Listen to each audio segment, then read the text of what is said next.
This is Lauren Johnson, and I'm going to be talking to you about civil rights issues.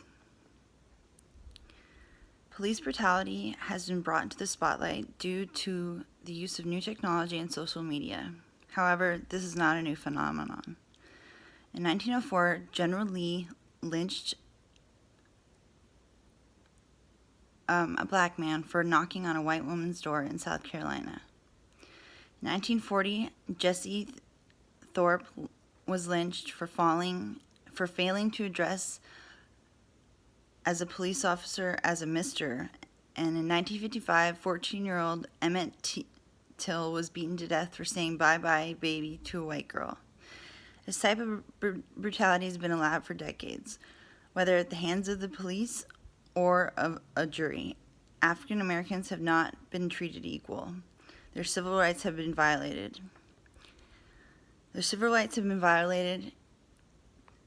With macro and microaggressions, whether it's just a racial slur or it's the shooting in Ferguson. All of them are not accepted. African Americans are 3 times as likely to be killed by the police than Caucasian people, and 30% of African American victims were unarmed in 2015 compared to the 19% of white victims. Using the social change model, I will be discussing how the 7 C's are incorporated with police brutality and what you can do to bring awareness to your community and to change. I'll cut that out. Collaboration. Collaboration has been used against police brutality.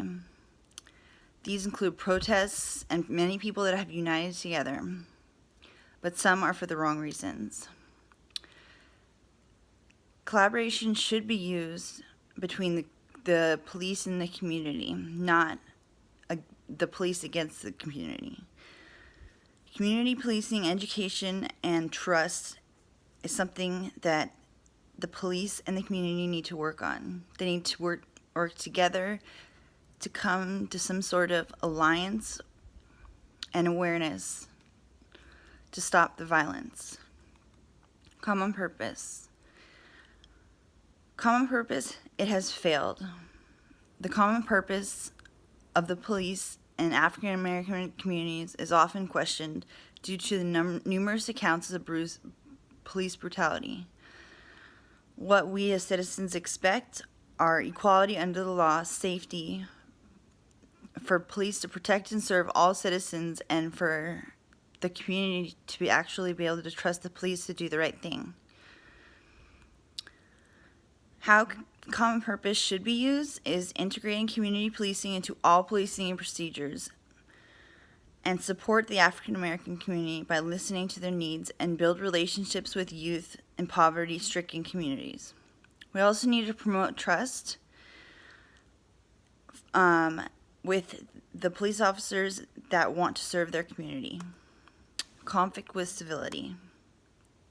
Police officers enforce the law, and the law provides civil conduct resolution in many cases.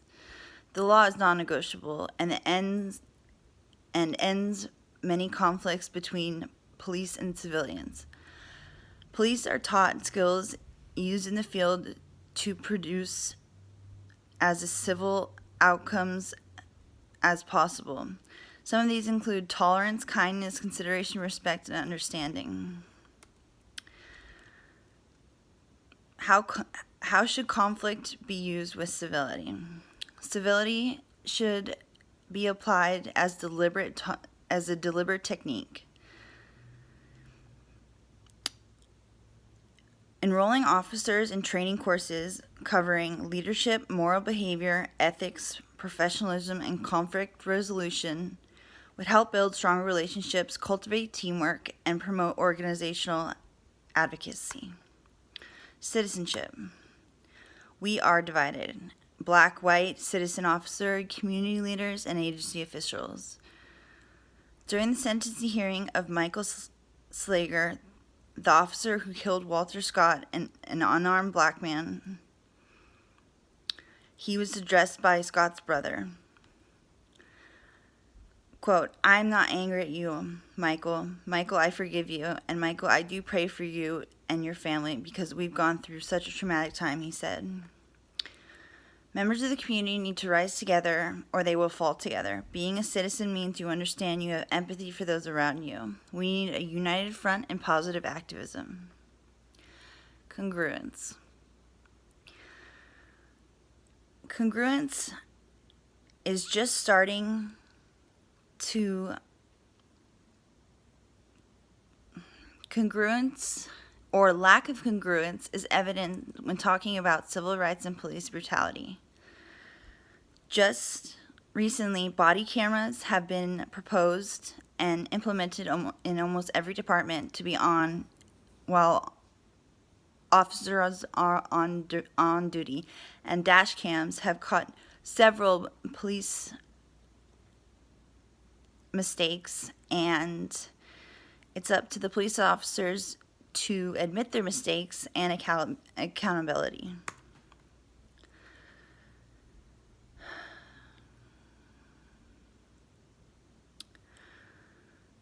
The police need to align their actions with the values and they voice publicly if they want to maintain any form of congruency. We need to get rid of the us against them thinking. Police are the only bodies who can use deadly force as legitimate means for resolving problems. Consciousness of self. Who are you? Police officers must be aware of their inherent bias towards certain groups, how people look, dress, and talk. Can they differentiate genuine cause for concern from racial bias? This has everything to do with who you are, your values, fears, social perceptions, and are you willing to change? Commitment. Police officers take an oath that commits them to protect and serve the population, uphold the Constitution, enforce federal and state laws, and defend against foreign and domestic enemies. And lastly, keep the peace. They sign a contract when hired onto the police force. But that is not what policing is all about. A lot of police are working out on the streets day to day and dealing with guns, gangs, and drugs. This has caused an overall bias with some of the police and law enforcement. Police commitment should be centered around public safety, and demographics such as race, ethnicity, gender, and socioeconomic status should not alter the commitment an officer makes to protect the public.